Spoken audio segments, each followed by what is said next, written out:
की जरूरी है। जैसा कि होशे की पुस्तक अध्याय 12 उसकी 13 आयत में लिखा, एक के भविष्यद्वक्ता द्वारा यहोवा इज़राइल को मिस्र से निकाल ले आया और भविष्यद्वक्ता ही के द्वारा उसकी रक्षा हुई। मेरे प्रियो, बाइबल बताती है कि अगर आप परमेश्वर और उसके दासों के साथ अधीनगी में रहते हैं तो परमेश्वर की आशीषें आपके जीवन में आनी शुरू होती हैं। बाइबल में लिखा है कि एक भविष्यद्वक्ता के द्वारा परमेश्वर इज़राइल को मिस्र देश से छुड़ा ले आया और एक भविष्यद्वक्ता ही के द्वारा उनकी रक्षा हुई। परमेश्वर खुद भी काम कर सकता है, पर वह चाहता है कि आप अधीनगी में रहें, इसलिए वह अपने दासों के द्वारा काम करता है। बाइबल में लिखा है कि जब यूसुफ अपने पुत्र एप्रैम और मनश्शे को लेकर इज़राइल के पास गया ताकि वह उनके सिर पर हाथ रखे और उन्हें आशीष दे, लिखा है कि उसने अपने बड़े पुत्र मनश्शे को अपनी बाईं ओर रखा और एप्रैम को दाहिनी ओर रखा, ताकि जब उसका पिता अपना दाहिना हाथ बढ़ाए तो वह मनश्शे के सिर पर आए।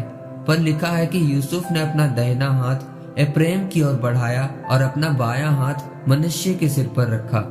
अब आगे जब हम देखते हैं तो लिखा है कि इज़राइल अपने जीवन में एप्रैम के पड़पोते तक को देखने पाया और मनश्शे के पोतों को ही देखने पाया, क्योंकि एप्रैम को हर एक आशीष सही समय पर और जल्दी मिली।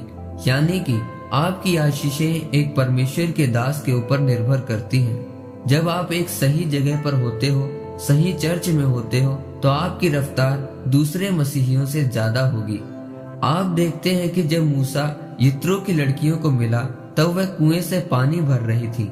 उनके पिता ने कहा, आज तुम इतनी जल्दी कैसे आ गई? तो वह बताती हैं कि एक परमेश्वर के दास मूसा ने उनकी मदद की। बाइबल बताती है कि आपका परमेश्वर के साथ उसके दास और सेवकाई के साथ अधीनगी में होना जरूरी है।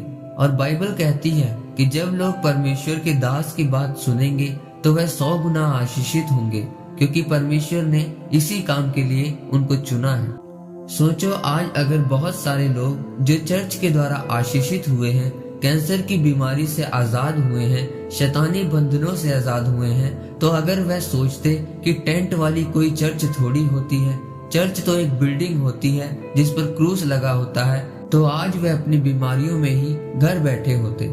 लेकिन आज समस्या ये है कि जो लोग वचन नहीं जानते और उनको मालूम नहीं कि हमें एक सही चर्च, एक जीवित चर्च का, जहां पर परमेश्वर का आत्मा काम कर रहा है, हिस्सा बनना जरूरी है।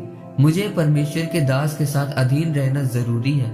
मूसा के बाद जो दास चुना गया वह यहोशू था, और अगर आप उसके जीवन को देखें तो वह दिन रात मूसा के साथ रहा। इसलिए अगर आप चाहते हैं कि परमेश्वर की इच्छा आपके जीवन में पूरी हो, तो परमेश्वर के साथ, चर्च के साथ और परमेश्वर के दासों के साथ अधीनगी में रहें। आमीन।